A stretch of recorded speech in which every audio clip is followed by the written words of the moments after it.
NEET UG paper leak મામલામાં CBI અને સ્થાનિક પોલીસની કાર્યવાહી વચ્ચે એક મોટા સમાચાર સામે આવ્યા છે। મહારાષ્ટ્રની જાણીતી શૈક્ષણિક સંસ્થા શેઠ હીરાલાલ સરસ્વતી પ્રશાલાએ આ કૌભાંડમાં કથિત સંડોવણીના આરોપસર તેમના senior physics lecturer Manisha Sanjay હવાલદારને તાત્કાલિક અસરે સસ્પેન્ડ કરી દીધા છે। પેપર લીક કેસમાં ધરપકડ કરાયા બાદ શાળા પ્રશાસન દ્વારા આ કડક પગલું ભરવામાં આવ્યું હતું। સ્કૂલના સેક્રેટરી ડોક્ટર સતીશ ગાવડે સત્તાવાર માહિતી આપતા કહ્યું કે મનીષા હવાલદાર વર્ષ 1992 થી આ સંસ્થામાં ફિઝિક્સ એટલે કે ભૌતિક વિજ્ઞાનના લેક્ચરર તરીકે ફરજ બજાવતા હતા। એમએસસી બીએડની ઉચ્ચ શૈક્ષણિક લાયકાત ધરાવતા મનીષા આગામી 30મી જૂને પોતાની લાંબી સેવા પૂર્ણ કરી નિવૃત્ત થવાના હતા।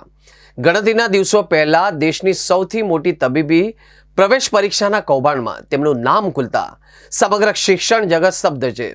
શાળા પ્રશાસને સ્પષ્ટ કર્યું છે કે તેવા આવી ગેરકાયદેસર પ્રવૃત્તિને સહેજ પણ સાંકી લેશે નહીં। આ સમગ્ર મામલાની ઊંડાણપૂર્વક તપાસ કરવા અને સંસ્થા સ્તરે કોઈ ચૂક થઈ છે કે કેમ તે જાણવા માટે એક ઉચ્ચ સ્તરીય આંતરિક તપાસ સમિતિની રચના કરવામાં આવી છે। હાલમાં પોલીસ અને કેન્દ્રીય એજન્સીઓ મનીષા હવાલદારની પૂછપરછ કરી રહી છે કે આ પેપર લીક રેકેટના તાર અન્ય ક્યાં ક્યાં જોડાયેલા છે અને આમાં કેટલાક વિદ્યાર્થીઓ કે વચોટિયા સામેલ હતા એ બાબતે તપાસ હાથ ધરવામાં આવી છે। इसके बारे में तो ये तो पूरा मतलब ऐसा काम रहता है नीट का कि इसके बारे में किसी को पता नहीं चलता। मतलब ये मनीषा हवलदार की जो अपॉइंटमेंट हुई थी नीट के बारे में पेपर सेट के लिए या इसके बारे में उन्होंने हमको कुछ बताया नहीं था। और जो सेंट्रल एजेंसी है जो अपने गवर्नमेंट की, उन्होंने भी हमारे पास साथ कोई लेटर भेज के या कोई मालूम करने की मतलब नहीं किया उन्होंने।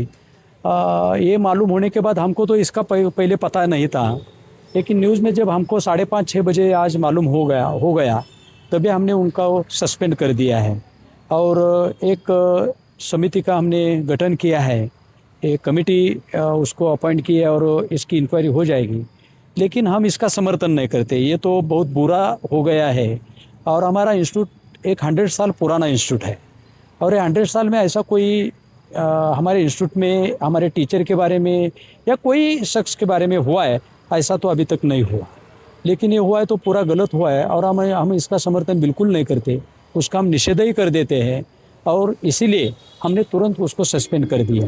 ये मनीषा हवलदार हमारे स्कूल में 1992 से काम करती थी और अभी 30 जून 2026 को रिटायर होने वाली थी और ये फिजिक्स सब्जेक्ट पढ़ाती थी 11-12 के साइंस के बच्चों को।